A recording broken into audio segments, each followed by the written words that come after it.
चलो करते हैं स्टार्ट।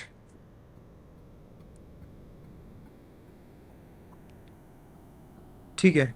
तो फर्स्ट टॉपिक जो अपन को टच करना है दैट इज स्ट्रीम, एंड मैं इसको पेज में कन्वर्ट कर देता हूँ।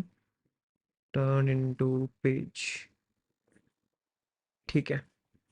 तो स्ट्रीम से पहले अपन उस चीज पे आते हैं कि डेटा किस फॉर्म में स्टोर होता है ना। डेटा जो भी होता है कंप्यूटर पे हमें पता है कि वो बिट्स एंड बाइट्स की फॉर्म में होता है। इन दी एंड बिट्स ही होती है, पर बिट्स को और अच्छे से अपन एक ग्रुप करके और बाइट्स की फॉर्म में कर देते हैं, और मीनिंगफुल हो जाता है डेटा उसके अंदर। अब जब भी कोई चीज़ आप कहीं पे सेव करते हो तो इसी फॉर्म में सेव होती है ना।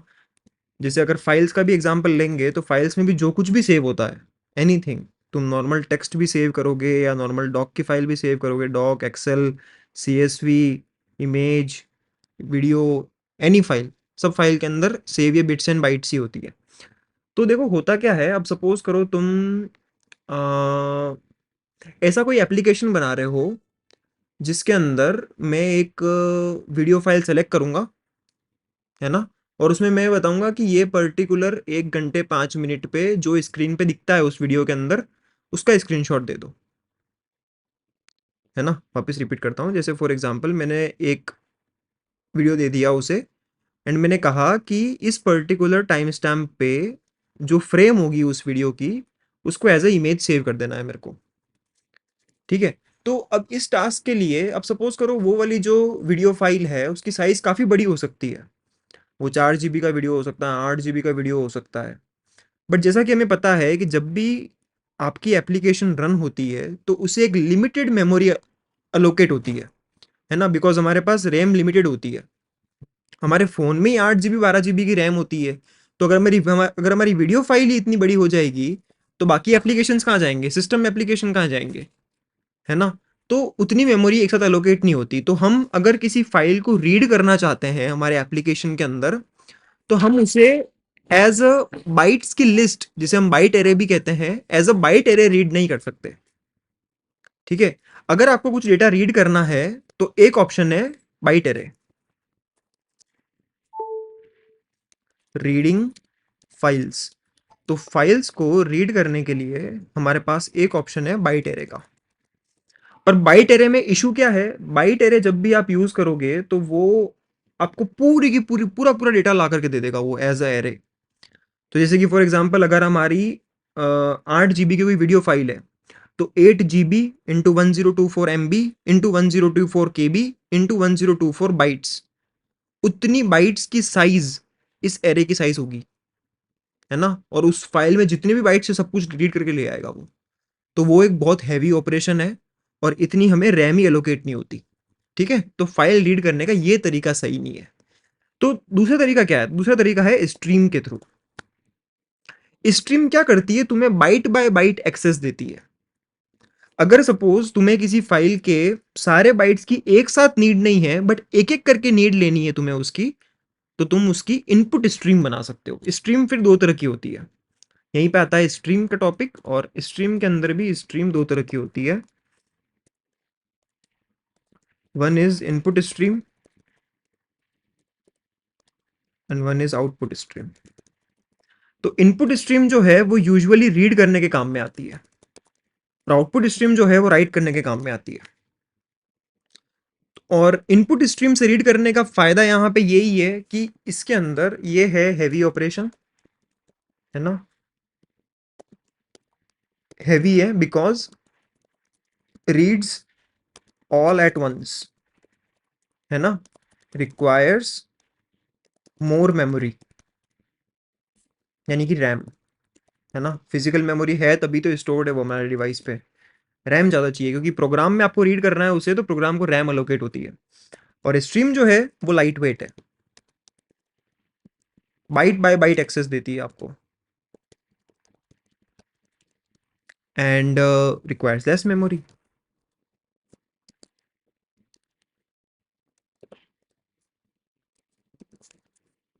ठीक है। तो यहाँ पे आती है इनपुट स्ट्रीम। अब इनपुट स्ट्रीम्स के एग्जांपल देता हूँ मैं। जैसे सबसे बेसिक एग्जांपल जो अपन देखते हैं वो है हमारी स्टैंडर्ड इनपुट स्ट्रीम।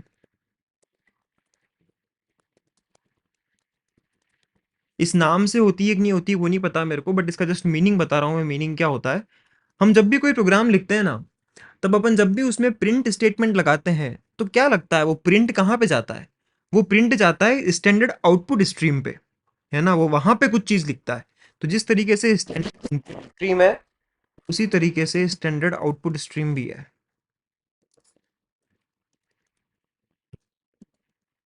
यहाँ पे जहाँ पे अपन प्रिंट एलन यूज करते हैं, वहां पे आउटपुट स्ट्रीम यूज होती है, और वो उस आउटपुट स्ट्रीम पे बाइट बाय बाइट राइट करता है।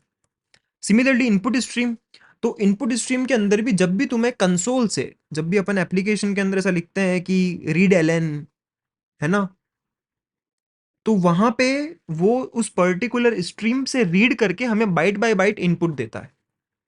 इस इनपुट स्ट्रीम के अंदर हम यहाँ पे फंक्शंस ऐसे यूज करते हैं कि पूरा एक साथ रीड हो जाए, यानी कि जहां पे भी अपन ने बैकस्लैश एन लगा दिया, वो वहां तक रीड करके ले आता है, एक साथ पूरा एक चंक में ले आता है। बट अगर आप चाहो तो उसे बाइट बाय बाइट भी रीड कर सकते हो। ठीक है, तो यहाँ पे भी इनपुट स्ट्रीम है। और यहाँ पे इनपुट स्ट्रीम क्यों है, स्ट्रीम ही क्यों यूज हुई, वो एरे क्यों यूज नहीं करता? बिकॉज यहाँ पे एक चीज नोटिस करो, जो हमारा कंसोल है ना, जब भी अपन कंसोल एप्लीकेशन बनाते हैं जहाँ पे आप प्रिंट एलन स्टेटमेंट का यूज करते हो, रीड लाइन स्टेटमेंट का यूज करते हो, और इनपुट आउटपुट पूरा वहां पे करते हो।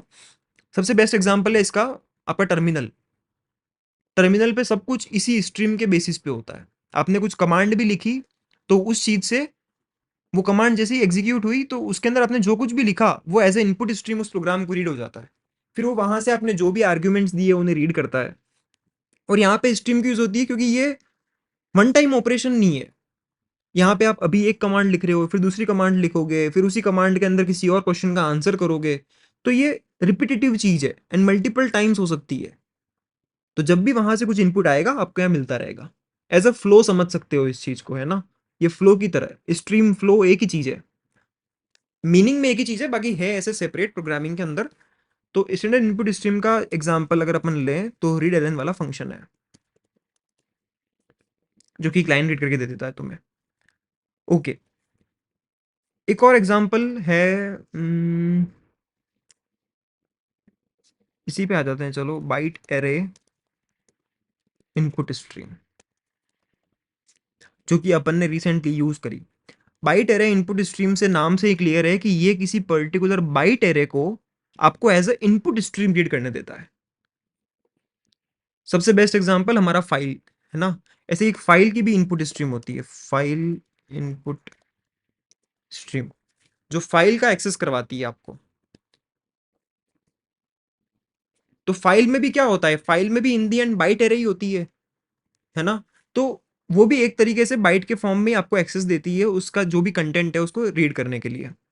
तो बाइट एरे इनपुट स्ट्रीम यानी कि वहां पे बहुत सारी बाइट्स हैं, और उन बाइट्स को एक साथ पूरी पूरी बाइट एरे रीड करने के बजाय हम one by one bytes read कर पाएंगे उससे। और सिमिलरली यहाँ पे भी है, बाइट एरे आउटपुट स्ट्रीम और फाइल आउटपुट स्ट्रीम। तो byte array input stream use की जाती है किसी बाइट एरे को रीड करने के, और byte array output stream use की जाती है किसी बाइट एरे पे राइट करने के लिए। सिमिलरली फाइल के लिए फाइल रीड करनी है तो file input stream, file write करनी है तो फाइल आउटपुट स्ट्रीम। तो वापस से आते हैं जिस क्वेश्चन से अपन ने शुरुआत करी थी, कि सपोज अगर आपको ऐसा कोई एप्लीकेशन बनाना है जिसमें अपन वीडियो एक सेलेक्ट करें, और वो उस वीडियो का पर्टिकुलर टाइम स्टैम्प पे क्या फ्रेम है वो ला करके दे दे, है ना? तो उस चीज के लिए अपन यहाँ पे स्ट्रीम का यूज कर सकते हैं। उससे हमें पूरी फाइल रीड नहीं करनी पड़ेगी, हमें जस्ट उसको step by step, frame by frame input stream के थ्रू अपन उसे रीड कर सकते हैं, फाइल इनपुट स्ट्रीम के थ्रू। क्योंकि उसमें हम कंट्रोल करते हैं कि हमें उस पर्टिकुलर फाइल में कहाँ से रीड करना है, कितना रीड करना है, हम कंट्रोल कर सकते हैं उसमें। अब आते हैं कोड के ऊपर, जो कोड अपन ने उस दिन लिखा था। I think it was in secret repo, I think. नहीं, सीक्रेट रेपो में नहीं, रेपो से बस, तो हेल्पर, सीक्रेट रेपो नहीं है अपने। हेल्पर में एफसीएम सेंडर के अंदर, या फिर एफसीएम पेलोड, नहीं पेलोड तो ये तो डेटा क्लास है। ये रहा। तो यहाँ पे देखो, गूगल क्रेडेंशियल्स, ये हमारा एसडीके है, जो कि हमें गूगल वाली एपीआई यूज करने के लिए ऑथेंटिकेशन प्रोवाइड कराता है। ठीक है, तो हम यहाँ पे गूगल के साथ में ऑथेंटिकेट कर रहे हैं कि यार ये हमारा फायरबेस का प्रोजेक्ट है और हमारे पास इसको रीड करने के सारे प्रिविलेजेस हैं। तो वो अपन कैसे प्रूव कर रहे हैं? हमारे सर्विस अकाउंट जेसन से। मैंने पहले भी कहा था ये बहुत सेंसिटिव फाइल है, इसे जितना हो सके उतना सीक्रेट रखो, इसलिए नाम ही सीक्रेट रेपो रखा है मैंने इसका। तो सर्विस अकाउंट जब आपने किसी को दे दिया तो उससे फायरबेस प्रोजेक्ट का कंप्लीट एक्सेस मिल जाता है। तो यहाँ पे अपन वही करना चाह रहे हैं, अपन गूगल से ऑथेंटिकेट कर रहे हैं कि हमारे पास इस पर्टिकुलर फायरबेस प्रोजेक्ट का एक्सेस है यूजिंग अवर सर्विस अकाउंट। और इसे हमने क्या किया, इसे हमने बाइट एरे में कन्वर्ट किया। ये एक्चुअली में है क्या? स्ट्रिंग। तो स्ट्रिंग को हम इजीली बाइट एरे में कन्वर्ट कर सकते हैं। क्यों? क्योंकि इन दी एंड स्ट्रिंग के अंदर क्या है? कैरेक्टर्स। एंड कैरेक्टर्स किस फॉर्म में सेव होते हैं? कैरेक्टर्स सेव होते हैं बाइट्स की फॉर्म में, है ना। यूनिकोड के अंदर एक कैरेक्टर की लेंथ 1 से 4 बाइट्स के बीच में हो सकती है। तो उसी तरीके से यहाँ पे ये स्ट्रिंग बाइट एरे में पहले कन्वर्ट हुई और बाइट एरे इनपुट स्ट्रीम का कंस्ट्रक्टर हमने कॉल किया बाइट एरे इनपुट दे करके। तो इससे बाइट एरे इनपुट स्ट्रीम बन गई और इसे यहाँ पे स्ट्रीम ही चाहिए क्योंकि हो सकता है इसे बाइट बाय बाइट रीड करना हो। वैसे तो यहाँ पे इतनी नीड नहीं है क्योंकि सर्विस अकाउंट फाइल बहुत छोटी सी होगी, ज़्यादा बड़ी होगी नहीं। डेट्स वाई चलेगा, बट इसका और भी शायद फंक्शन होना चाहिए। डॉट फ्रॉम क्या है? ठीक है, सब इनपुट स्ट्रीम के थ्रू ही रीड करता है ये। ओके, तो आई होप क्लियर हुआ होगा। कोई और डाउट इसके अंदर टॉपिक में? नहीं, सही है वैसे। सही है ना? हम्म। ठीक है, तो ये हुई बात स्ट्रीम पे। सेकंड अब आता हूँ जेसन मिनीफाई करने पे। तो जेसन मिनीफाई करने की क्या नीड है? पेज। वाह यार, एक तो इसका ये बग मेरे को इतना वो, ठीक है, जुगाड़ भी मिल गया। ओके, नीड क्या है? देखो, नीड पे आते हैं पहले अपन की। हमारे पास डेटा स्टोर करने के क्या तरीके हैं? Data store. डेटा स्टोर करने के लिए देखो, सबसे सबसे इजी तरीका है हमारे पास सीएसवी बना लो, है ना। सीएसवी में जो आपका हेडर है कि आईडी, नेम, फिर भले roll number, address, contact number, जो भी देना है तुम्हें, ऐसे सबसे ऊपर कॉलम्स बना सकते हो और उसके नीचे जाए जितनी रोज ऐड कर दो, है ना। ये एक एफिशिएंट तरीका है। क्यों एफिशिएंट तरीका है उस पर बाद में आते हैं। बट इसके अंदर अगर तुम सीएसवी के फॉर्म में अगर किसी डेटा को स्टोर करोगे तो साइज उसकी कम होगी थोड़ी। क्यों कम होगी वो अपन देखते हैं। सीएसवी में सेव कर लो, या फिर आप एक्सेल फाइल बना लो, या फिर जेसन फाइल बना लो। And another option we have XML. फिर आता है अभी जो रिसेंट गूगल का तरीका, रिसेंट तो नहीं कहेंगे बट हाँ पुराना है, बट हमें यूज़ करना चाहिए, ये प्रोटो, प्रोटो बफर्स, है ना। एक ये वाला तरीका है। इसके बाद हाँ मेजरली यही है। तो इन सबका अपन एक छोटा सा एग्जांपल ले लेके चलते हैं। इसको ही बोलता हूँ मैं, चैट जीपीटी से सीखते हैं चलो आज। गिव। वैसे नोशन ये सही काम करता है। हाँ वहाँ भी कर सकते हैं, सही है। तो इसको मैं क्या लिख रहा था? हम्म, एग्जांपल्स। हाँ हाँ, consider this data class in Kotlin student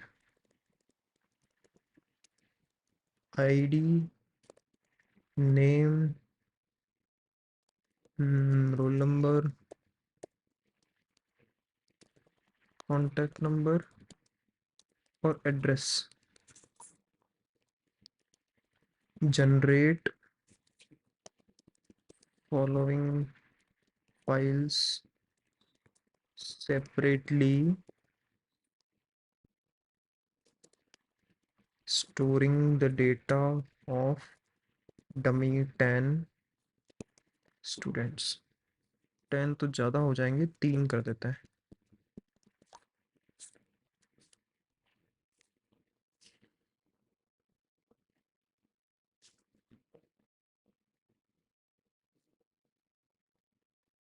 अरे अरे अरे भाई भाई भाई भाई, कोड नहीं चाहिए, कोड नहीं चाहिए। Generate following files separately, storing and provide the final output, not the code to generate it.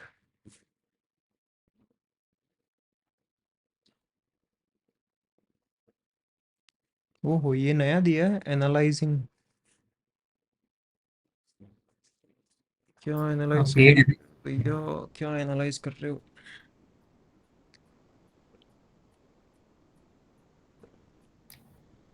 इसकी तो एपीआईज भी मिली होंगी ना। किसकी, चैट जीपीटी की? हाँ, एपीआई बोले तो मतलब? पेड वर्जन के अंदर आई थिंक ये देते नहीं हैं ना नहीं नहीं सैम्पल। नहीं नहीं, दोनों का बिलिंग अकाउंट अलग अलग बनता है यार। दोनों का बिलिंग अकाउंट डिफरेंट बनता है। फाइल पाथ जी के लिंक्स भी बना के देता है? अच्छा, सेव करने का ऑप्शन, वाओ बहुत अच्छा है यार ये। इससे तो मेरा एक्सपेरिमेंट भी हो जाएगा। ठीक है, तो कोड में जाते हैं। कोड में प्रोजेक्ट्स, चैट ऐप, नहीं नहीं नहीं नहीं नहीं, यहाँ पे नहीं था।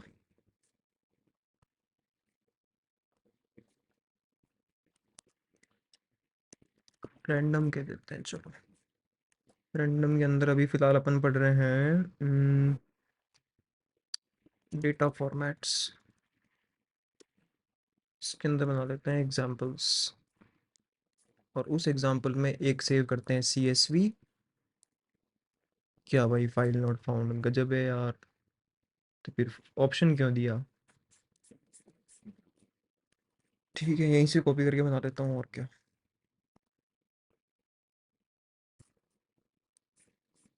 स्टूडियो में ही कर लेते हैं।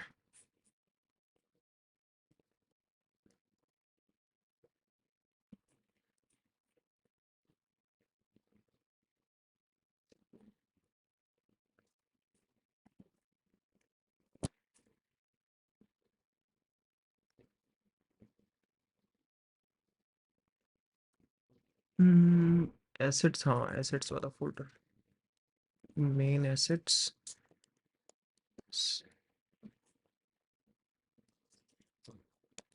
To data dot CSV। ठीक है, CSV मिल गई। Next, Jason,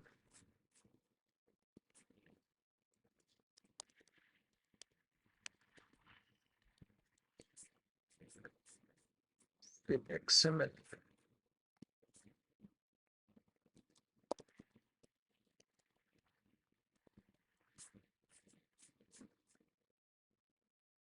प्रोटोबफ file generation missing library in the current environment. अच्छा, ठीक है, कोई बात नहीं, एक बार के लिए तीन भी बहुत हैं। फिर प्रोटोबफर का जादू देखेंगे। Okay, so as you can see, अगर मैं साइज के हिसाब से सॉर्ट करूँ ना इनको, हाईएस्ट साइज आई है XML की, फिर साइज आई है जेसन की, और सबसे कम साइज आई है CSV की।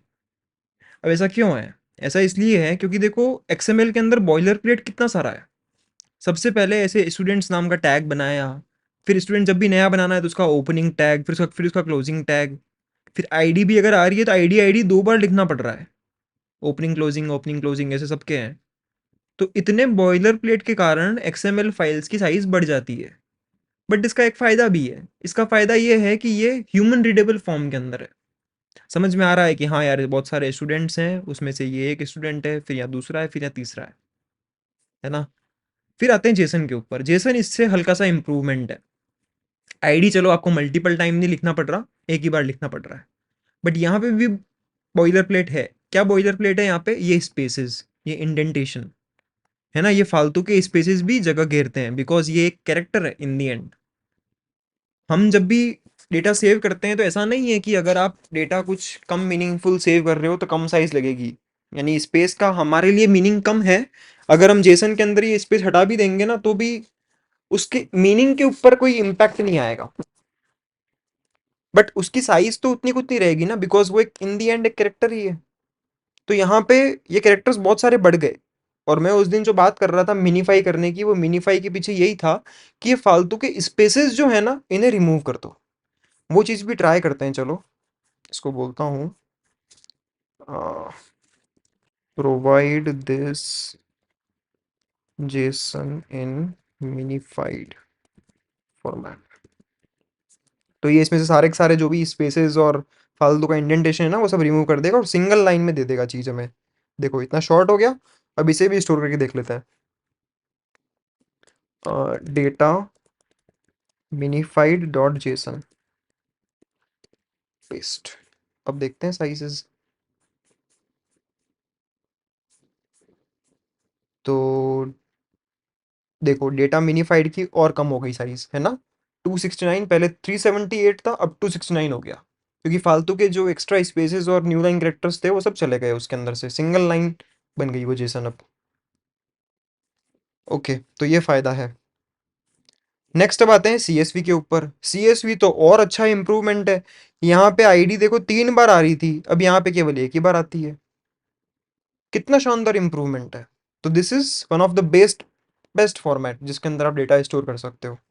तो अभी तक अपन ने 3 के अंदर यहाँ देखा तो 3 में यही जीतता है, सीएसवी।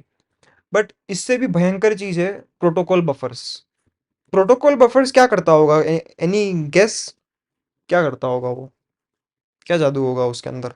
तुम सोच के देखो, अभी अभी तक अपन अपन इम्प्रूवमेंट कैसे लाए। यहाँ पे आईडी 2 बार लिखना पड़ रहा था, ओपनिंग टैग क्लोजिंग टैग। तो यहाँ पे अपन ने सिंटेक्स बना दिया कि यार आप कॉलन लगा करके डेटा दे दो, और कॉमा लगाओगे वहां पे वो पर्टिकुलर फील्ड खत्म हो जाएगा।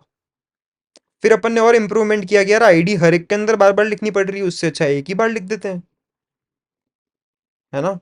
तो अब बताओ इसमें और क्या इम्प्रूवमेंट कर सकते हैं, और क्या चीज़ है जो यहाँ पे बिगाड़ रही है काम।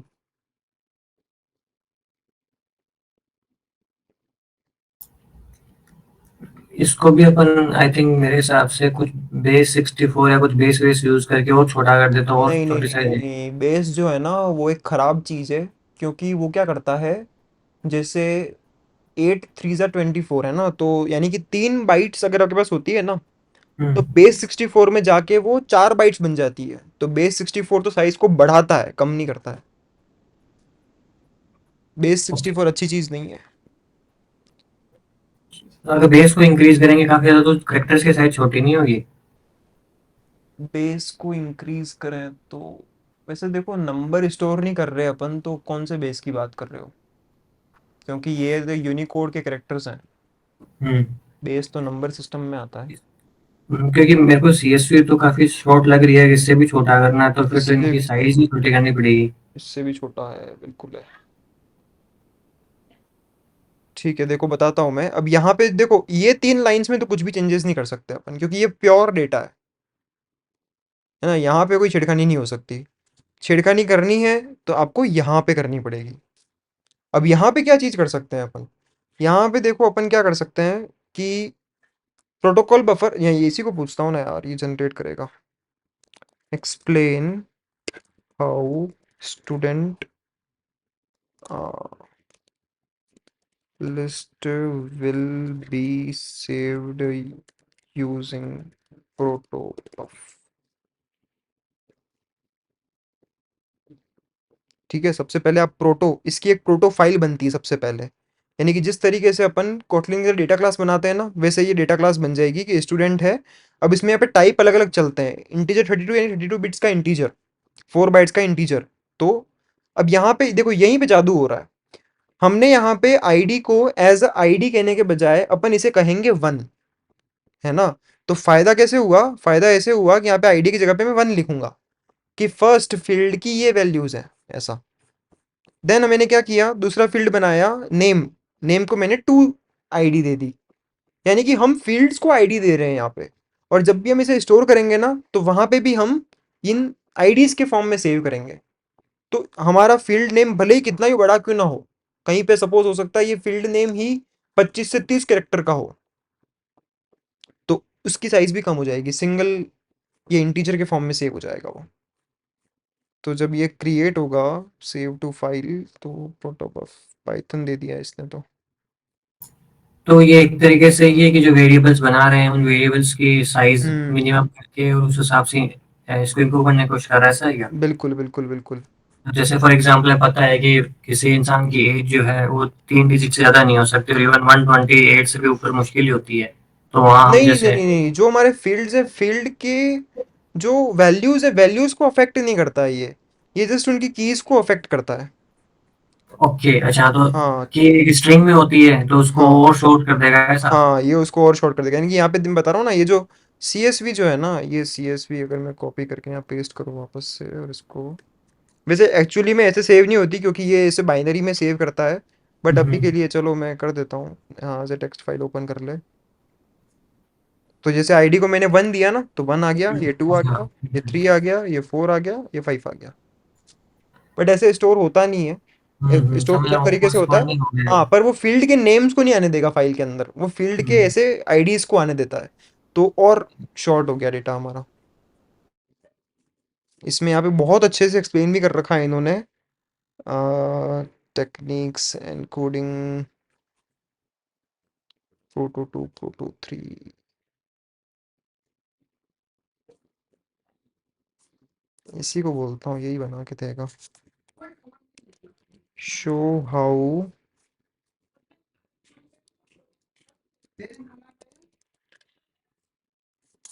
exactly, show how the data will be stored in,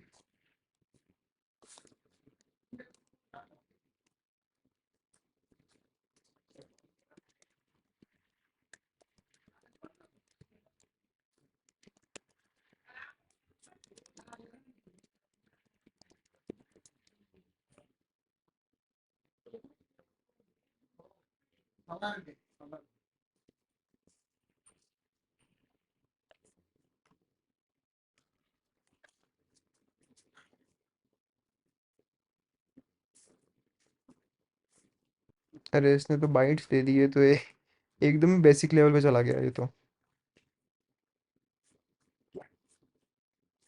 तो पता है भाई, इन दी एंड तो बाइट्स में ही सेव होगी।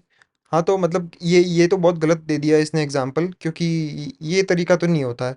वो यहाँ पे है ना, इनकी फील्ड्स के नेम्स की जगह पे वो नॉर्मल उनकी आईडीज यूज़ करेगा, और आईडीज के फॉर्मेट में ही सेव होता है, और फिर बाइनरी में कन्वर्ट कर देता है वो। ये तो काइंड ऑफ जेसन ही बना दी हाँ, उसने। ये तो जेसन का भी गंदा तरीका हो गया ना ये तो। हम्म। कहीं कहीं पे कोमा नहीं है, और कैसे कैसे अलग अलग, सही नहीं है ये तो।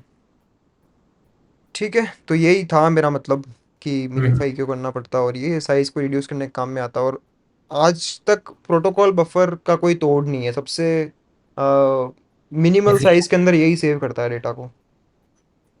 हाँ, जब आपको ऐसे मल्टीपल रोज के अंदर सेव करना है ना, तब हो सकता है CSV जीत यहाँ पे जीतेगी। बट प्रोटोकॉल बफर के अंदर अपन क्या any type of data save कर सकते हैं।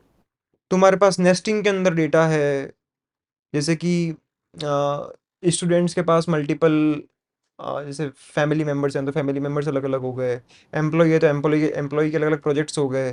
तो ऐसे नेस्टिंग वाला जितना भी डेटा अगर आप सारा का सारा ला करके किसी प्रोटो फाइल के अंदर सेव करोगे ना, तो वो बहुत एफिशिएंट वे के अंदर स्टोर कर पाएगा। यानी CSV की तो कैपेबिलिटी भी नहीं है इतना नेस्टिंग में डेटा सेव करने की। तो वहाँ पे ये जीतता है। तो इसको हम जनरली कहाँ यूज करेंगे हमारे यहाँ एंड्रॉइड प्रोजेक्ट में? बिल्कुल यूज़ करेंगे। देखो अब हमारे पास अभी तक हम जो यूज़ कर रहे थे डेटा स्टोर, वो डेटा हम्म। स्टोर अपन ने अभी तक नॉर्मल वाला यूज़ किया। तो हम्म। नॉर्मल वाले के अंदर क्या है, वो जिस तरीके से आप डेटा देते हो उसी तरीके से स्टोर कर देता है, वो XML फाइल बनाता है वो बिहाइंड द सीन। देख लो, ये दिक्कत है।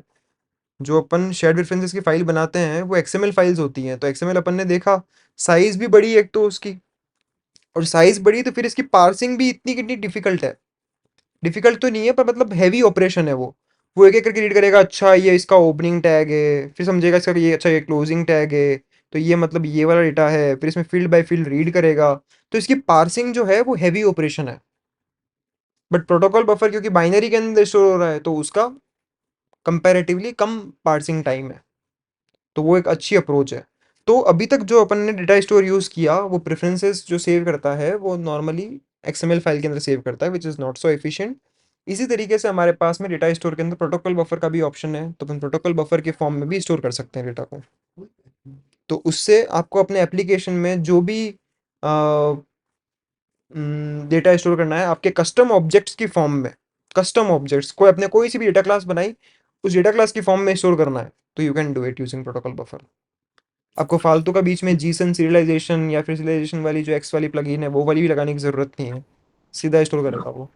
तो जो हमने छोटी मोटी सेटिंग्स की वैल्यू पेयर में उसके लिए अपन डेटा स्टोर यूज करें, एंड अगर मान लो कोई ऑब्जेक्ट है जैसे कि यूजर का ऑब्जेक्ट हो गया क्रिएशन, वो हमें प्रोटो के अंदर सेव करना चाहिए।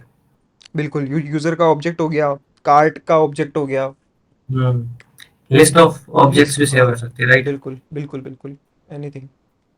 बट इसका सबसे बड़ा ड्रॉबैक मेरे को ये लगता है प्रोटोकॉल बफर का, वो भी एक्सप्लेन करता हूँ मैं क्यों यूज़ नहीं कर पाया अभी तक, मैं क्यों यूज़ नहीं करता।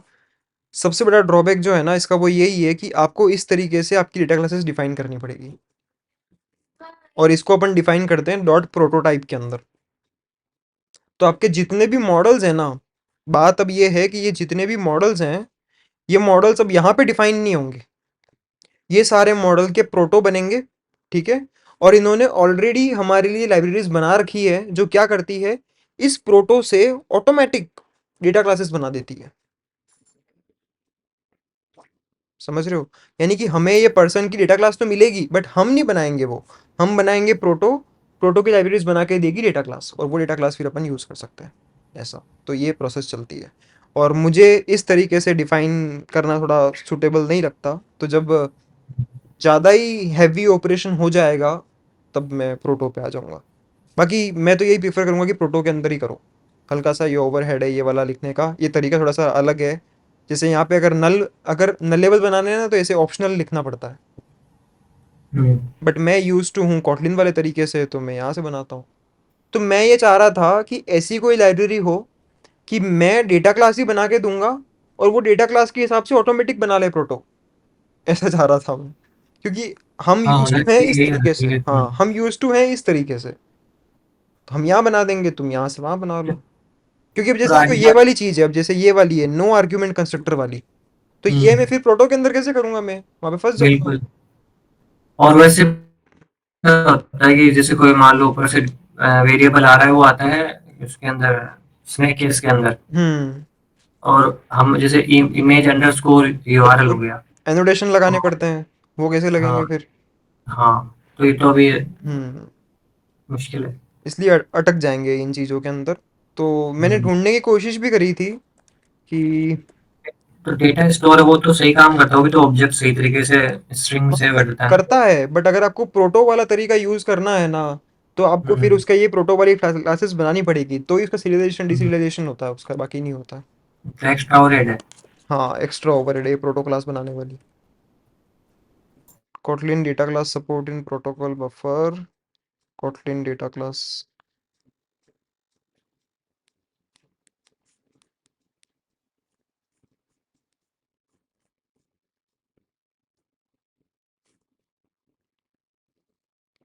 देख लो ये उल्टा काम ही करता है, generating Kotlin data class from proto input.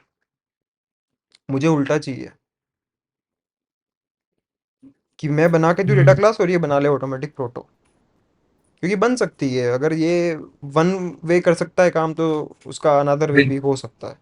And useful तो यही है ना, जनरली इंसान यूज टू इस हम्म। तरीके से ये हमेशा ये डेटा टाइप्स बनाएगा। बिल्कुल, यानी कि मैं यहाँ पे जस्ट एक लगा दूँ एनोटेशन की यार इसका प्रोटो बनाना है, तो बना ले वो, ऐसा। Exactly, right. डेफिनेटली फीचर आएगा ये। ज़रूरी है। तो प्रोटो का वो नॉर्मल सा वो दिखा भी देता हूँ मैं कि डेटा स्टोर में प्रोटो का क्या तरीका है। Android data store proto, working with proto data store.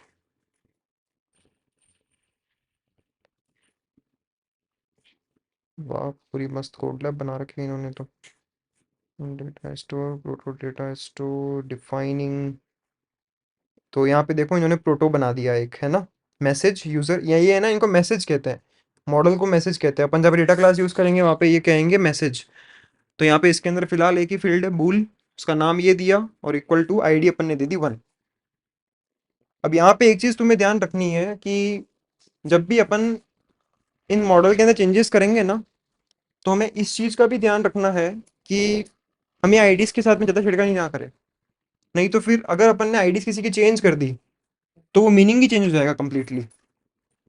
For example अगर मैं इसके अंदर कल को कोई नया फील्ड ऐड करूंगा और उसको अगर मैं आईडी 1 दे दूं, इसको 2 दे दूं, तो वो और गड़बड़ हो जाएगी, क्योंकि शो कंप्लीटेड की जो वैल्यू है वो फिर वहां पे वो रीड हो जाएगी। तो इसका हम्म। वो माइग्रेट वगैरह करने का जो तरीका है ना, जैसे अपन सीक्वल के अंदर करते हैं, आई थिंक वो भी कहीं ना कहीं इसमें भी करना पड़ेगा। वर्जन्स बनाने पड़ेंगे इसके अंदर वर्जन्स, ऐसा। बिल्कुल डेफिनेटली वर्जन्स करने पड़ेंगे। बिल्कुल। थोड़ी कॉम्प्लेक्स बना रखी है प्रोसेस अभी तो। हाँ, तो वो इतनी कॉस्ट तो पे करनी पड़ेगी। हम्म। फिर ये बनाया इन्होंने सीरियलाइजर। ये क्या चीज़ है, ये हमें बनाना पड़ेगा यूँ। Serialiser of user preferences. ये यार आई थिंक कोई पुराना तरीका लगता है मेरे को, कब बनी है ये कोड लैब? टाइम दिखता है क्या इसमें?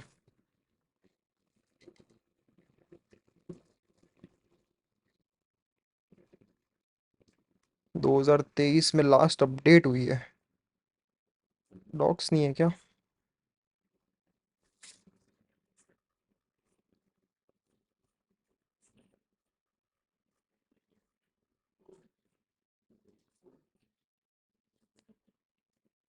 Define a schema, create a proto data store, settings serialiser.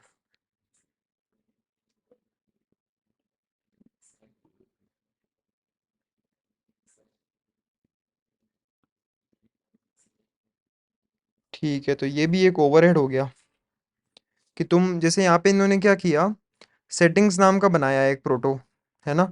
Example counter नाम का एक इंटीजर है उसके अंदर, और फिर आपको ऐसी जितने भी आपके मैसेजेस हैं उन सभी के लिए फिर ये सीरियलाइजर का ऑब्जेक्ट बनाना पड़ेगा। तो ये सेटिंग्स का सीरियलाइजर है, और इसके दो फंक्शन से आपको ओवरराइड करने पड़ेंगे। एक तो रीड फ्रॉम, उसमें इनपुट स्ट्रीम मिलेगी, और इस इनपुट स्ट्रीम से अपन पार्स करके ऑब्जेक्ट बनाएंगे। यार ये काम तो ये ऑटोमेटिक करना चाहिए था। सबका कोड यही रहेगा, सेम टू सेम कोड रहेगा। चेंजेस होंगे तो केवल ये सेटिंग्स वाले चेंजेस होंगे कि यहाँ पे आपकी जो भी क्लास है वो क्लास दे दो, और उस हिसाब से बना लेगा ये। ओवरहेड तो काफ़ी सारे हैं यार। आई थिंक इम्प्रूव करेंगे इसको ये काफी। हम्म। अभी इसके बारे में इतना डिस्कशन कम ही रहता है। बिल्कुल। ठीक है, तो अब हम आते हैं हमारे तरीके पे कि हम क्या यूज़ करते हैं अब। जब ये वाला तरीका प्रोटो वाला हम यूज़ नहीं करते तो हम क्या यूज़ करते हैं वो बताता हूँ, just a minute.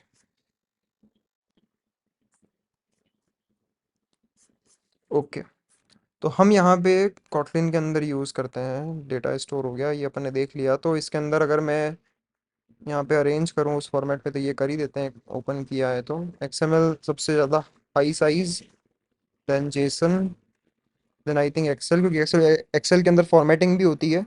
Then comes CSV and then comes protocol buffer. तो high to low size,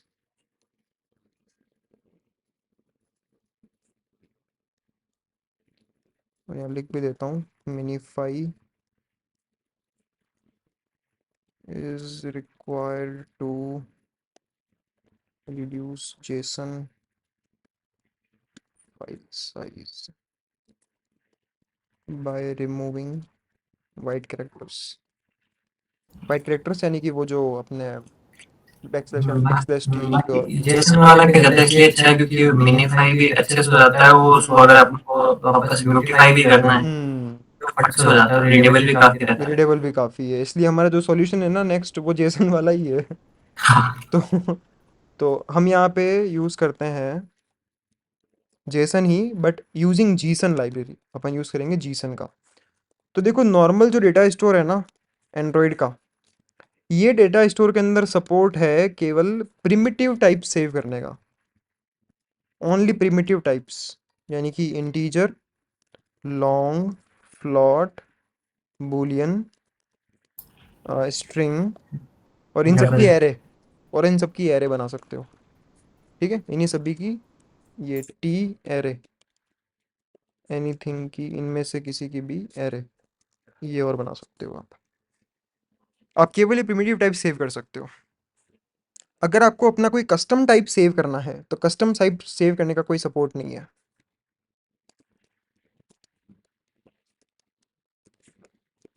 can't save custom type objects directly, directly save नहीं कर सकते। फॉर एग्जांपल अगर मैं यहाँ पे ये यूज़र क्लास का एक ऑब्जेक्ट बनाता हूँ, वन ए नाम दे दिया इसको, और कुछ कॉन्टेक्ट नंबर दे दिया, तो अगर मैं इसको स्टोर करवाना चाहता हूँ इस ऑब्जेक्ट को, तो ये स्टोर नहीं कर पाएगा, कांट स्टोर, है ना, क्योंकि इसको स्टोर करना नहीं आता। कैसे स्टोर करेंगे इसको, ये चीज़ नहीं आती, ये हमें खुद डिफाइन करनी पड़ेगी कि कैसे स्टोर करना है इसे। तो देखो जैसा कि मैंने कहा था, एनी डेटा, कुछ भी हो वो, भले ही तुम्हारी टेक्स्ट फाइल हो या कुछ भी हो, सबके अंदर इन द एंड सेव होता है बाइट्स के फॉर्म में डेटा। तो अगर मैं यहाँ पे भी ये पर्टिकुलर यूज़र का ऑब्जेक्ट सेव करवाना चाह रहा हूँ, तो ये भी कहीं ना कहीं इन द एंड बाइट्स में ही सेव होगा। और बाइट्स में कन्वर्ट करने का सबसे ईजी तरीका है स्ट्रिंग बना लो इसकी, है ना। और स्ट्रिंग से फिर बाइट्स इजीली बन सकती है। तो उसका एग्जांपल दिखाता हूँ।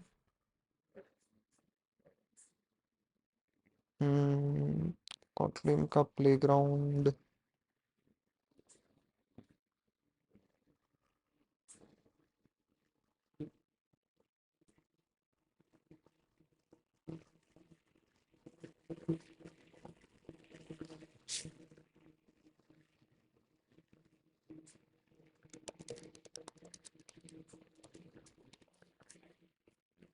ठीक है, तो अभी चैट जीपीटी ने यहाँ पे एक डेटा क्लास बनाई थी स्टूडेंट की। जब पहले बना रहा था वो, फिर हटा दी उसने। ठीक है, मैं ही बना लेता हूँ। तो data class student, val id string, val name string, val roll number string। ठीक है, बहुत है, अभी एक बार कर दिया। अब मैं चाहता हूँ इस स्टूडेंट वाली डेटा क्लास के ऑब्जेक्ट को, जैसे सपोज मैंने ये एक स्टूडेंट का ऑब्जेक्ट बना लिया, ये नाम दे देते हैं इसे स्टूडेंट, इसकी आईडी है 1, नाम है ए, और रोल नंबर है सपोज 1 2 3। इसको इंटीजर कर देते हैं, ओके। तो मैं इस ए स्टूडेंट टाइप के ऑब्जेक्ट को कन्वर्ट करना चाहता हूँ बाइट्स की फॉर्म में। तो वो मैं कैसे करूँगा? और मैंने अभी कहा कि ऐसा करने का इजी तरीका है, पहले उसको स्ट्रिंग में कन्वर्ट कर दो। तो स्ट्रिंग में कन्वर्ट करेंगे तो क्या दिखेगा, ये डॉट टू स्ट्रिंग में से नहीं लगाएंगे तो भी चलेगा, ये ना ही कहेगा वैसे कि मत लगाओ। चलो, नहीं कह रहा, कोई बात नहीं।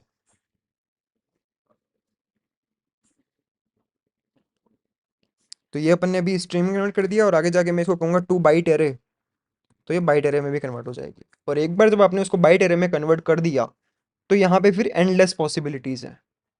और बाइट्स में जब आपने कन्वर्ट कर दिया ना, तो आप उसे फाइल में भी सेव कर सकते हो, आप उसे नेटवर्क पे भी ट्रांसफ़र कर सकते हो। यानी कि मैं एक पीसी से दूसरे पीसी पे over internet, over any computer network pass कर सकता हूँ उस डेटा को, बाइट्स की फॉर्म में आ जाने के बाद में, क्योंकि सब कुछ इन दी एंड बाइट्स की फॉर्म में ही है। तो देखो ये तो बाइट, बाइट में कन्वर्ट करने से पहले हम इसे सेंड नहीं कर सकते।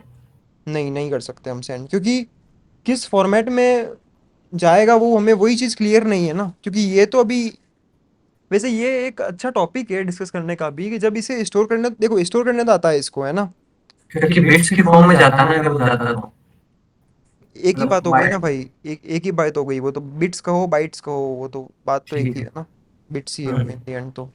पर मैं यहाँ पे इस डाउट में हूँ कि यार, जब अपन इस प्रोग्राम को रन कर रहे हैं ना, तो इसने इस ए स्टूडेंट को ऑब्जेक्ट को मेमोरी में तो सेव किया है ना, रैम हम्म। में सेव करने तो इसको आता है। तो जब हम्म। रैम में सेव करने आता है, तो फाइल में सेव करने क्यों नहीं आता इसको? क्योंकि उसको सेविंग का तरीका अलग आई गेस। नहीं नहीं, सेव तो वही चीज हो रही है ना यार, वहां पे भी इन दी एंड सेव तो किसी रजिस्टर्स के अंदर ही हो रहा है। हाँ। तो यहाँ पे भी रजिस्टर से सेव तो होना चाहिए इससे। बट खैर चलो, नहीं करता है ये खुद सेव, तो हमें खुद बताना पड़ता है कि हम कैसे इसको बाइट्स में कन्वर्ट करेंगे।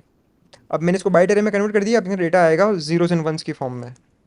अच्छा, बाइट एरे को फिर शायद वो भी करना पड़ता है, टू जॉइन टू स्ट्रिंग, या क्या फंक्शन होता था यार, स्ट्रिंग का कुछ फंक्शन होता था।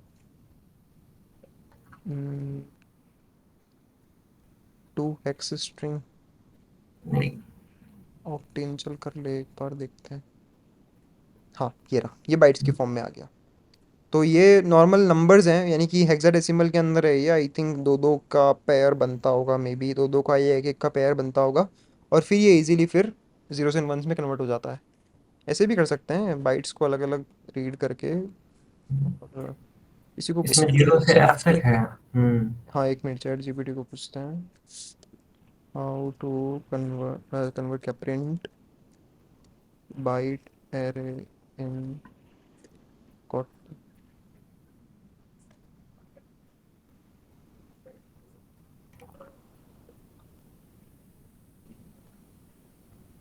जॉइन टू स्ट्रिंग, ये ट्राई कर सकते हैं। जॉइन टू स्ट्रिंग, हाँ ये बाइट्स है। तो इन बाइट्स की फॉर्म में डेटा अब आ चुका है और ये डेटा फिर अपन इजीली फाइल के अंदर सेव कर सकते हैं। बट इसमें एक इशू है। जैसे सपोज करो मैंने यहाँ पे एक वेरिएबल बनाया ए एज स्ट्रिंग, है ना, यानी कि ए स्टूडेंट का ऑब्जेक्ट है, या फिर चलो नाम थोड़ा अच्छा ही देते हैं, एस टी यू दे देते हैं। तो S T U as string, तो स्ट्रिंग फॉर्मेट कैसे मिला, S T U dot to string कर लो, है ना। क्योंकि डेटा क्लास जो है उसके अंदर ऑटोमेटिकली आपके लिए स्ट्रिंग रिप्रेजेंटेशन ऑटोमेटिक बनता है। आपके जितने भी फील्ड्स हैं उसके अंदर वो उसको इक्वल टू की फॉर्म में इस तरीके से बना देता है ना। आपके क्लास का नाम, फील्ड, इक्वल टू और वैल्यूज, ये अच्छा सा फॉर्मेट बना लेता है। ये डेटा क्लास का फीचर है। बट अगर मैं डेटा यहाँ पे रिमूव कर दूंगा तो ये चीज़ नहीं होगा, ठीक है। तो ये डेटा वाला कीवर्ड यहाँ लगाना ज़रूरी है और फिर टू स्ट्रिंग में कन्वर्ट कर देता है। अब मुझे बताओ, अगर सपोज मैंने यहाँ पे, या फिर चलो इसको सीधा ही करके देखते हैं, जैसे मैंने ये स्ट्रिंग ले ली, अब मैं यहाँ पे ये वाला काम करने के बजाय इसे हम कहेंगे सीरियलाइजेशन। ये वाला जो अपन ने काम किया, सीरियलाइज, और अब अपन इसका उल्टा करते हैं, डी सीरियलाइज।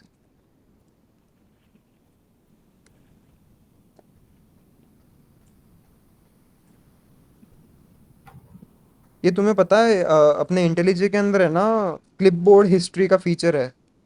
जैसे अभी मैंने ये चीज़ कॉपी करी, बट इसके पहले वाला जो मैंने कॉपी किया था मुझे वो वाली चीज़ चाहिए। तो वो लाने के लिए मैं यहाँ पे करूँगा कंट्रोल शिफ्ट वी। हम्म। तो ये वाली स्ट्रिंग मिल गई मेरे को, और ये स्ट्रिंग के फॉर्म में मेरे पास स्टूडेंट का ऑब्जेक्ट है। अब मुझे बताओ ये काम मैं कैसे करूँगा। मुझे अब यहाँ पे देखो, यहाँ पे अपन ने क्या किया, सीरियलाइज के अंदर ऑब्जेक्ट को स्ट्रिंग में कन्वर्ट किया। अब मुझे उसका उल्टा करना है, स्ट्रिंग को ऑब्जेक्ट में कन्वर्ट करना है वापस से। क्योंकि राइट तो कर दिया, रीड कैसे करेंगे। तो वो एक यहाँ पे इश्यू है। हमें इसकी पार्सिंग खुद करनी पड़ेगी, एक एक करके फील्ड्स को रीड करना पड़ेगा, फिर इक्वल टू आएगा, फिर कोमा से पहले पूरी वैल्यू आएगी, फिर वो ले करके पर्टिकुलर टाइप में कन्वर्ट करना पड़ेगा। तो बहुत ज़्यादा ओवरहेड है ना। तो ये काम अपन मैन्युअली नहीं कर सकते। इसलिए ये भी एक तरीका है, बट केवल सीरियलाइज करने का तरीका है, डी सीरियलाइज करने का नहीं है। तो आई होप सीरियलाइज का मीनिंग भी क्लियर हो गया होगा। सीरियलाइज से हम किसी पर्टिकुलर डेटा को बाइट्स की फॉर्म में कन्वर्ट करते हैं, और डी सीरियलाइज का मतलब उसको बाइट से वापस से उसकी ओरिजिनल फॉर्म में लेके आता है। तो ये वाली अप्रोच, टू स्ट्रिंग वाली, डेटा क्लास के टू स्ट्रिंग वाली अप्रोच यहाँ पे काम नहीं करती। तो काम क्या करेगा, जीसन। जीसन कुछ नहीं है, जो तुम्हारा ऑब्जेक्ट है ये उस ऑब्जेक्ट का जेसन फॉर्मेट है। ये पहले तो आपके इस ऑब्जेक्ट को जेसन में कन्वर्ट करेगा और फिर स्ट्रिंग में कन्वर्ट करेगा। सिमिलरली जब रीड करेंगे तब भी वो पहले उसे जेसन में कन्वर्ट करेगा, फिर आपके ऑब्जेक्ट में कन्वर्ट करेगा। अब देखते हैं ये वाली चीज़ कैसे होती है। आई थिंक यहाँ पे जीसन ऑलरेडी एडेड होना चाहिए, नहीं है, ठीक है। तो जीसन की बहुत छोटी सी डिपेंडेंसी है, वो लगा सकते हैं अपन, ऑर्ग डॉट जीसन। मेरा एक क्वेश्चन है यहाँ पे। हम्म। जब हम इसको टू स्ट्रिंग करते हैं तो एक तरीके से उसको string में उसने कन्वर्ट कर दिया ना। हम्म। बट अपने पास में उसको वापस से जब हम ऑब्जेक्ट में कन्वर्ट करने की कोशिश करते हैं तो वो जो टू ऑब्जेक्ट वाली चीज है वो वर्क नहीं करती। हाँ बिल्कुल। तो नहीं, कहाँ कहाँ पे टू ऑब्जेक्ट का तो ऑप्शन ही नहीं ना, कहाँ पे। जैसे ये मैंने ये बना लिया, अब क्या क्या फंक्शन कॉल करूँ बताओ, टू ऑब्जेक्ट हाँ, नाम का कुछ है ही नहीं। बिल्कुल बिल्कुल। क्योंकि हम्म। वो फीचर है नहीं इसमें, है एक ही तरीके नहीं, से देखा जाए तो इनकी फीचर मिसिंग है। बिल्कुल ये कॉटलिन में फीचर मिसिंग है ये। हाँ। तो जीसन मैंने ऐड कर दिया। चलो इनको रखते हैं अपन, ये वाली अप्रोच को भी रखते हैं। फिर यहाँ करता हूँ मैं सीरियलाइज यूजिंग जीसन।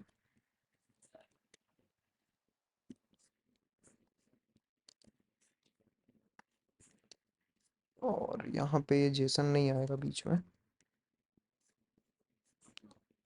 तो अब सीरियलाइज करने के तरीके के अंदर हम क्या करेंगे, नॉर्मली जीसन का पहले एक ऑब्जेक्ट बनाएंगे, जीसन, इस तरीके से कंस्ट्रक्टर कॉल करके, और सिंपल कर दो टू जेसन, STU। तो देखो ये स्ट्रिंग फॉर्मेट में आपको आपका ऑब्जेक्ट मिल जाएगा। और जब हम इसे प्रिंट करेंगे तो ये बहुत ही सुंदर सी जेसन बना के दे देगा हमें इस तरीके से। और अगर आपको इसको प्रिटिफाई भी करना है तो प्रिटिफाई करने के लिए जीसन का एक ऑब्जेक्ट बना लो। जैसे यहाँ पर बना लेता हूँ मैं एक singleton, val Gson is equal to Gson builder dot set pretty printing, इसको ट्रू कर दो, और डॉट बिल्ड क्या, डॉट क्रिएट, और फिर यहाँ पे मैं इस जीसन के ऑब्जेक्ट को यूज़ कर लूँगा। तो ये प्रिटी प्रिंटिंग करेगा। प्रिटी प्रिंटिंग यानी कि वही उसको ब्यूटीफाई करना। ठीक है, ये ब्यूटीफाई कर दिया तो जेसन बन गई। यानी कि बाय डिफॉल्ट ये मिनीफाई करी हुई जेसन ही बनाता है, क्योंकि इसे पता है कि हम स्टोर करने के पर्पज से बना रहे हैं। तो ये फीचर ऑप्शनल में दे रखा है प्रिटी प्रिंटिंग का। नाउ अब मुझे इसका रिवर्स करना है, डी सीरियलाइज यूजिंग जीसन।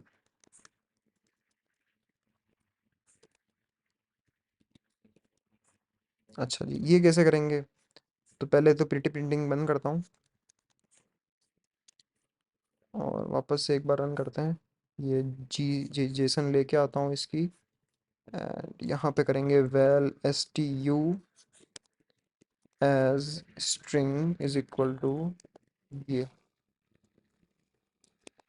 ठीक है, अब इससे हमें स्टूडेंट का ऑब्जेक्ट रीड करना है। तो वो कैसे करेंगे? उसके लिए भी वापस से वही जीसन का ऑब्जेक्ट लो और फ्रॉम जेसन करो इस बार।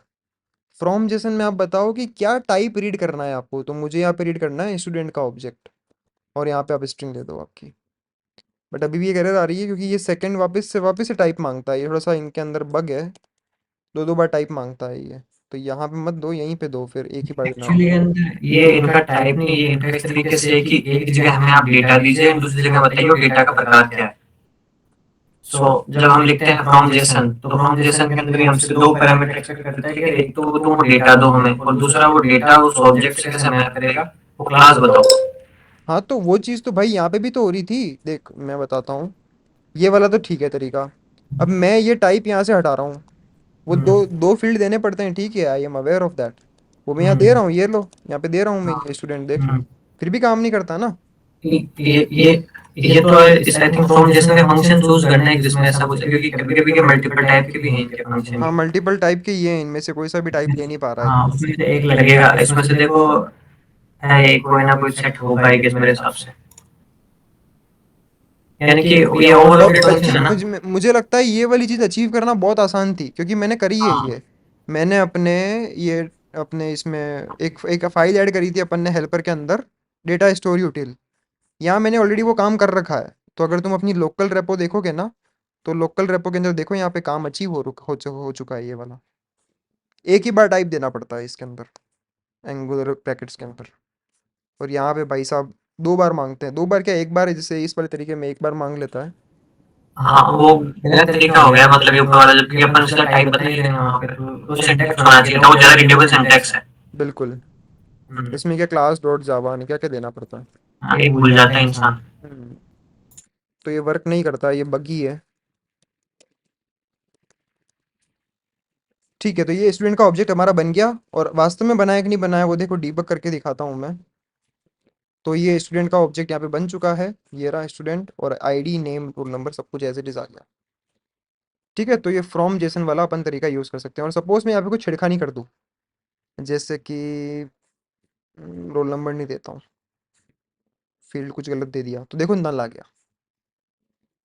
तो ये चीज़ है ना, बहुत अजीब सी है, बहुत यानी कि भयानक लग सकती है। और वेलकम टू द रियलिटी, यही रियलिटी है ना। मैंने यहाँ पे रोल नंबर का टाइप क्या रखा है, स्ट्रिंग। बट मैजिक देखो, जब यहाँ पे सीरियलाइजेशन हुआ ना, जब यहाँ पे डिसीरियलाइजेशन हुआ, ये इसने स्ट्रिंग से वापस से ये ऑब्जेक्ट बनाया ना, तो रोल नंबर के अंदर नल आ गया। देखो हाउ हाँ। स्ट्रेंज, यहाँ पे कोई भी एक्सेप्शन थ्रो नहीं हुआ कि भैया आपके रोल नंबर की वैल्यू नहीं मिली। एक्सेप्शन थ्रो नहीं हुआ, उसने बना दिया और रोल नंबर नल आ गया। हम्म, ये एक बहुत बड़ी समस्या है। और ये समस्या आपको मल्टीपल जगह पे फेस करनी पड़ सकती है। जैसे मैं एग्जांपल्स देता हूँ। एक हम्म, तरीका है जहाँ पे आप केटोर का सर्वर बना रहे हो, सपोज कुछ केटोर क्या, एनी एनी सर्वर, तो सर्वर के अंदर जब भी डेटा आता है ना, तो वो ऐसे बाइट्स, ऐसे स्ट्रिंग की फॉर्म में ही आता है। फिर उसे आपको पार्स करके अपने हिसाब से कन्वर्ट करना पड़ता है। वो डेटा का टाइप हो सकता है या तो नॉर्मल जेसन हो सकती है वो, या फिर प्रोटोकॉल बफर्स भी हो सकते हैं, और ग्राफ क्यूएल का सिंटेक्स भी हो सकता है ना। तो उसको पार्स करते टाइम हो सकता है कोई फील्ड की वैल्यू नहीं दी हो, तो वहां पे ऐसे नल्स बनने की पॉसिबिलिटी बहुत ज़्यादा होती है। तो भले ही तुम कोई सर्वर बना रहे हो, केटोर से बना लो या फिर स्प्रिंग बूट से बना लो, तो अगर किसी पर्टिकुलर पैरामीटर की वैल्यू नहीं मिलती है ना, तो वो नल दे देगा, भले ही आपने उसको नॉन नल बनाया हो तो भी। जैसे मैंने यहाँ पे नॉन नल बनाया है इसको, रोल नंबर को, ठीक है, और कोई एक्सेप्शन थ्रो नहीं हुई, और ये यहाँ पे प्रिंट एलन के ऊपर आ गया बाय डिफॉल्ट। तो ये एक इसका ड्रॉबैक है। एक्सेप्शन कब थ्रो करेगा ये एक्सेप्शन थ्रो करेगा जब आप उसे एक्सेस करने की कोशिश करोगे। डॉट रोल नंबर, जैसे एक बार डायरेक्टली प्रिंट करके देखते हैं, यहाँ भी ये यहाँ पे भी रन हो गया। ये देखो कैसे एक दिक्कत इसका है? ये भी तो हो सकता है कि जैसे अपन को पता है कि जब जैसे कन्वर्ट करते हैं और उसे पता है कि सपोज करो कि इसे लग रहा हो कि रोल नाम का वेरिएबल था पहले, हम्म। बट चूंकि वो नल था, सो ये क्या करते हैं कि जब उसको कन्वर्ट करते हैं तो हटा देता है उसको। नहीं, कि मिला ही नहीं, नहीं ना, इसको फील्ड तो मिला ही नहीं। देखो मैंने यहाँ नाम चेंज कर दिया, ये या आर और डबल एल था, मैंने सिंगल एल कर दिया, तो ये रीड नहीं कर पाया, उसको रीड नहीं कर पाया, तो नल बना दिया इसने, जो कि बनना ही नहीं चाहिए था ना। मैंने यहाँ पे स्ट्रिक्टली कह रखा है नॉन नल है भाई रोल नंबर तो। बट जैसे इसका वाइस वर्सा भी करते हैं, अगर मान लो कोई नल वेरिएबल है तो उस नल वेरिएबल को भी जब ये आउटपुट में देते हैं तो सेव नहीं करता ये जीसन। हाँ नहीं करता, वो तो अच्छी बात है ना, नहीं करता वो तो। हाँ, अब भाई उसको बट उसको रिवर्स करना है मुझे, तो उसका रिवर्स करना है तो बट वहां पे हमने ये जैसे अभी यहाँ पे किया ये वाला काम, हम्म। तो इसे ये ऐसे अज्यूम करता हो क्या पता, बट एरर थ्रो कर सकता था वहां पे भी, वो रोल नंबर से रोल नंबर नहीं से लिंक करनी नहीं है। चाहिए थी, ये तो बहुत बड़ी समस्या है ना। मुझे यहाँ हम्म, पे खुद करना पड़ेगा ये काम। तुम सपोज करो मैं सर्वर बना रहा हूँ, है ना, अब वहां हम्म, पे मैं स्टूडेंट का ऑब्जेक्ट, मैं वहां पे एपीआई के थ्रू रीड कर रहा हूँ, मैं जो भी रेस्पॉन्स मेरे पास, जो भी रिक्वेस्ट आ रही है मेरे पास, वहां से रीड कर रहा हूँ मैं। रीड हम्म, करके मैं यहाँ पे स्टूडेंट का ऑब्जेक्ट बना रहा हूँ। तो मैं हम्म, अगर इस तरीके से जीसन से पार्सिंग करूंगा, तो मेरे तो गड़बड़ हो गई ना। हम्म। किसी का नल आएगा तो भी पता नहीं चलेगा मेरे को तो। और अगर उसने की गलत भेज दी तो भी पता नहीं चलेगा। हाँ, कुछ अगर इंपॉर्टेंट फील्ड्स मिस कर दिए तो भी पता नहीं चलेगा। हम्म, तो ये एक समस्या है इसके अंदर। दूसरी ये एरर तुम्हें कहाँ पे फेस करनी पड़ सकती है, एक और एग्जांपल आया था मेरे को दिमाग में। हाँ, जब भी तुम अपने एप्लीकेशन के अंदर रेट्रोफिट से या केटोर क्लाइंट से किसी से भी कोई एपीआई कंज्यूम कर रहे हो, है ना, फायरबेस का यूज़ नहीं कर रहे, कोई कस्टम सर्वर का यूज़ कर रहे हो जिसकी कस्टम एक यूआरएल है, कस्टम ऑथेंटिकेशन है, और वहाँ कस्टम सर्वर से तुम डेटाबेस से वैल्यू उठा रहे हो, कोई कस्टम बैकएंड बना हुआ है उससे, तो वहाँ पे भी ये इश्यूज हो सकते हैं। और मैंने रिसेंटली ईसीबी के अंदर फेस की है ये चीज़, कि मैं वहाँ पे क्या करता हूँ, मेरे मॉडल्स के अंदर मैंने अगर किसी पैरामीटर को नॉन नल बना दिया, है ना, नॉन नल बना करके जब मैं उस रेस्पॉन्स को वहाँ पे सर्वर के रेस्पॉन्स से रीड कर रहा हूँ, अगर कोई वैल्यू मुझे मिलनी चाहिए थी नॉन नल, अगर नहीं मिलती है नॉन नल, तो वो एक्सेप्शन थ्रो नहीं करता हाथों हाथ।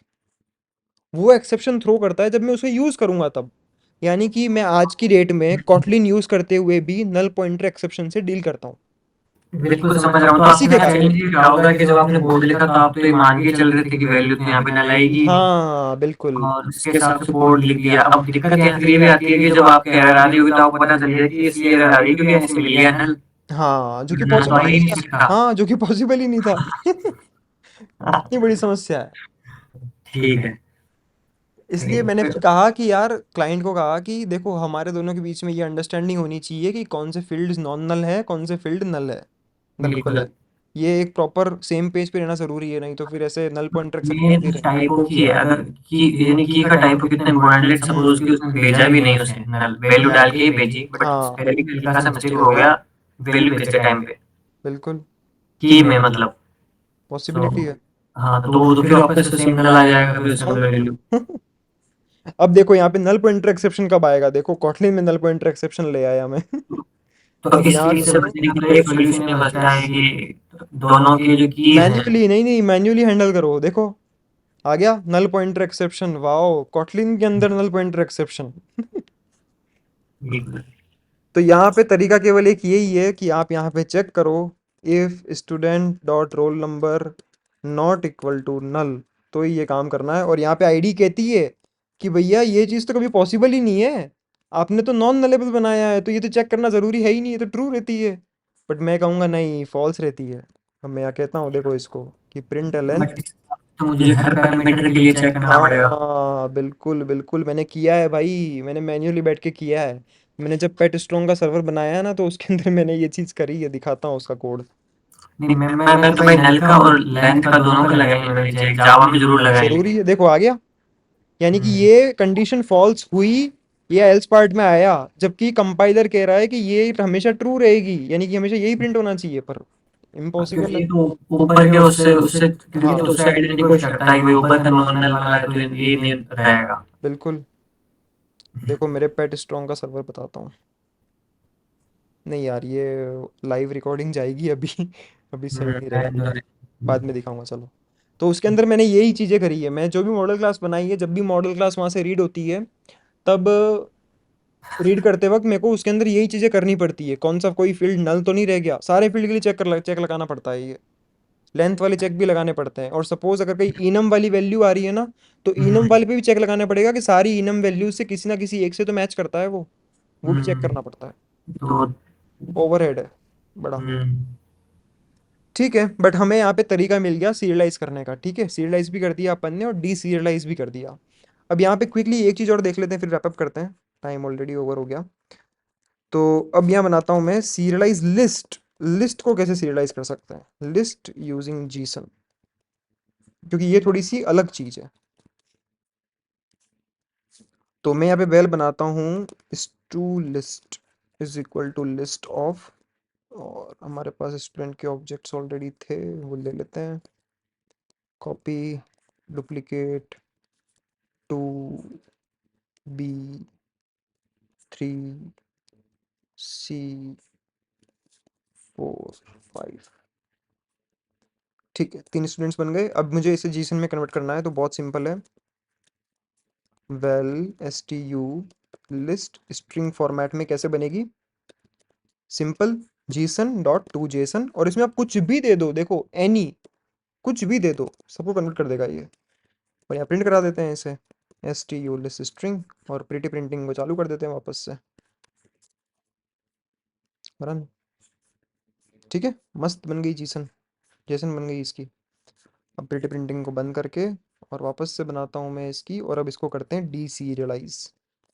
कॉपी एंड डी, इसी को डुप्लीकेट करके डी लगा देते हैं आगे, और क्रिएट फंक्शन, और well S T U list, और स्ट्रिंग इस बार मैं दे रहा हूँ इसको, और मुझे इस स्ट्रिंग से जनरेट करनी है S T U list, well S T U list generate करनी है। तो वो बनाने के लिए हम करेंगे जीसन डॉट फ्रॉम जेसन, और फ्रॉम जेसन में मुझे यहाँ देना पड़ेगा लिस्ट ऑफ स्टूडेंट। वैसे ये तरीका तो काम करता नहीं है, तो ये तो करना ही नहीं चाहिए, हटाते हैं इसको। एस टी ओ लिस्ट पहले स्ट्रिंग दे दो, और फिर लगाएंगे लिस्ट ऑफ स्टूडेंट। बट ये तरीका काम नहीं करेगा, देख लेना। क्लास डॉट जावा जैसे ही लगाओगे, देखो आ गई प्रॉब्लम। सेम तरीका यहाँ डी सी एल इसके अंदर काम करता है ये, बट जैसे ही आप जेनरिक टाइप लगा देते हो, जैसे लिस्ट एक जेनरिक टाइप है, मैप एक जेनरिक टाइप है, तो जेनरिक टाइप्स के अंदर ये वाली क्लास डॉट जावा वाली चीज़ काम नहीं करती। बट देखो इसका एक सिंपल सा जुगाड़ है। वैसे एक, दोनों तरीका बताता हूँ। एक तो टाइप टोकन वाला तरीका है, टाइप टोकन का आई थिंक ऑब्जेक्ट वगैरह कुछ बनाना पड़ता है। हम्म। ऑब्जेक्ट, ये टाइप टोकन का जावा में तो बहुत बकवास दिखता है भाई। हाँ, लिस्ट ऑफ स्टूडेंट। इसका सिंटेक्स मेरे को आज दिन तक कभी याद हुआ नहीं, बट देख लेता हूँ, आज हो जाता, आज बिना सोचे हुए आ गया तो अच्छी बात। आ गया, एक बार में आ गया। Good good good. फिर क्लास डॉट जावा, तो ये इतना बड़ा लिखना पड़ता है, और फिर ये यहाँ पे दे दो, तो ये एस टी यू लिस्ट बना देगा। और प्रिंट करके देख लेते हैं इसकी length, sorry S T U list dot length, size, भाई साइज। अच्छा, टाइप इसको समझ में नहीं आ रहा, नहीं इसका, हाँ टाइप समझ में नहीं आ रहा, तो टाइप तेरे को मिलेगा इसका लिस्ट ऑफ स्टूडेंट। कास्टिंग भी करनी पड़ेगी क्या मेरे को, as list of student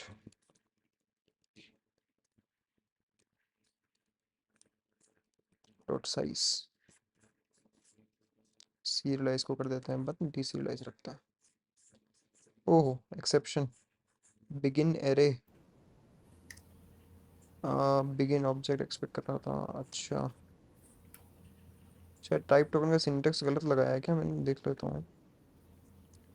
how to parse JSON, नहीं, how to parse list using JSON. ये क्या जनरली इसमें ये होता है कि एक ऑब्जेक्ट के अंदर लिस्ट ऑफ ऑब्जेक्ट दिए हैं अपन ने, या हम्म फिर एक लिस्ट ऑफ ऑब्जेक्ट्स दिए हैं, हम्म। ये फर्क पड़ जाता है इसमें। डॉट टाइप, टाइप टोकन बना करके फिर डॉट टाइप, क्लास डॉट जावा नहीं, डॉट टाइप यूज करना है, टाइप। यस, अब ये कास्टिंग की ज़रूरत नहीं है। अब क्या दिक्कत हुई यार तेरे को, लिस्ट ऑफ स्टूडेंट, अब ठीक है, आ गया। ठीक है, तो ये तरीका है, बट ये कितना लेंदी तरीका लग रहा है ना। अब इसी को देखो मैं सिंप्लीफाई करता हूँ। मैं फंक्शन बनाता हूँ जीसन का, एक्सटेंशन फंक्शन, पार्स जेसन, ठीक है। और उसके अंदर मैं, और इसके अंदर एक जेनरिक पैरामीटर दे देता हूँ टी, और स्ट्रिंग रिप्रेजेंटेशन को एज इनपुट ले लेता हूँ मैं, और आउटपुट में जेनरिक पैरामीटर जो टी लिया है वही आउटपुट दूंगा मैं।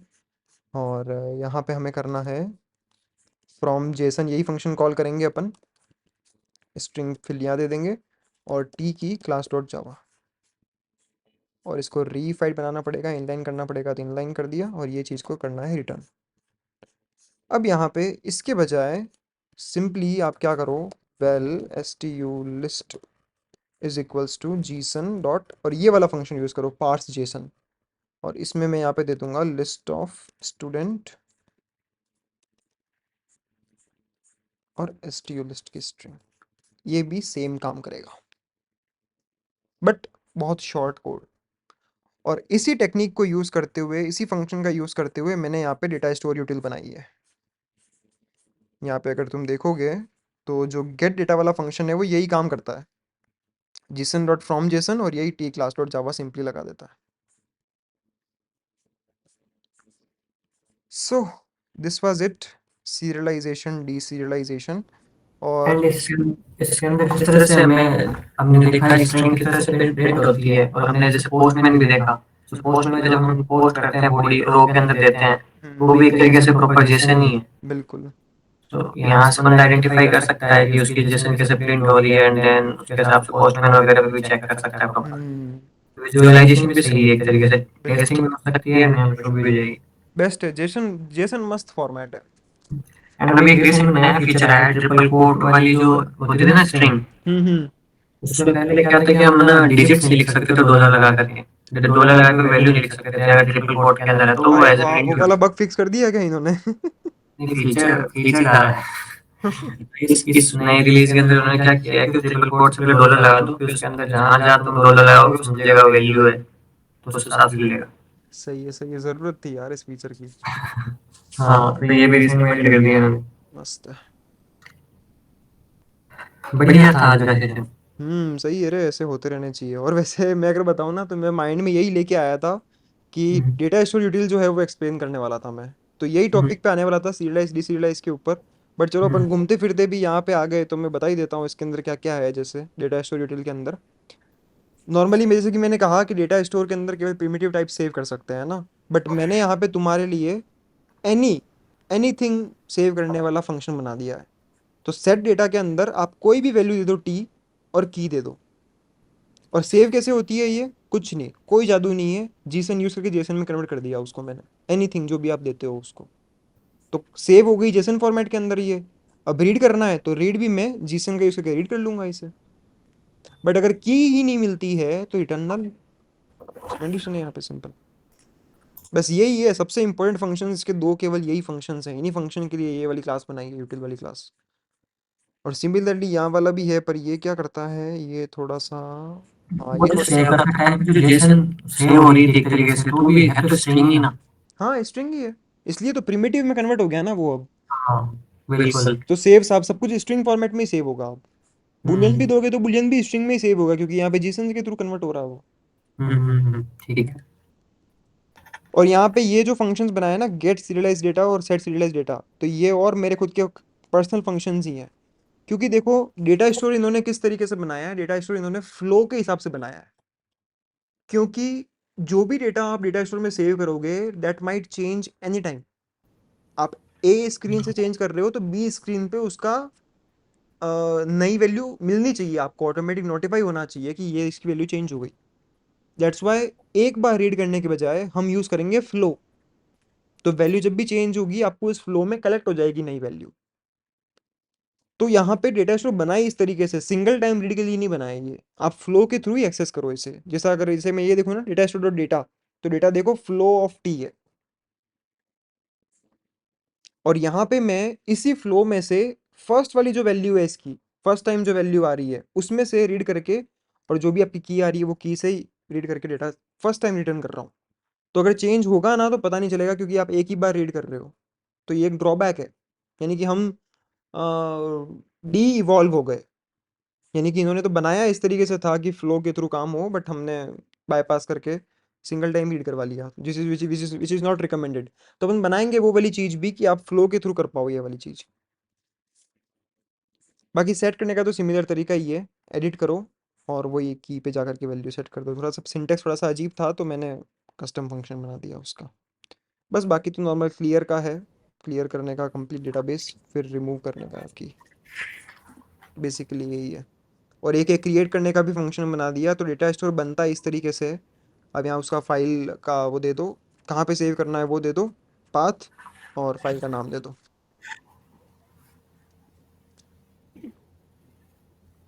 ओके, कोई डाउट? नहीं, बढ़िया है। तो बीच बीच में क्या सजेशन काफी आते हैं, माइंड से निकल जाता है 1 सेकंड के अंदर। नोशन खुला रखो भाई साथ में। नहीं, मैं तो कॉपी रख के रखता हूँ, बट वो क्या है कि जो सुनते रहते हैं फिर वो सोचता हूँ 5 सेकंड में निकल जाता है, फिर आता है याद। बट बढ़िया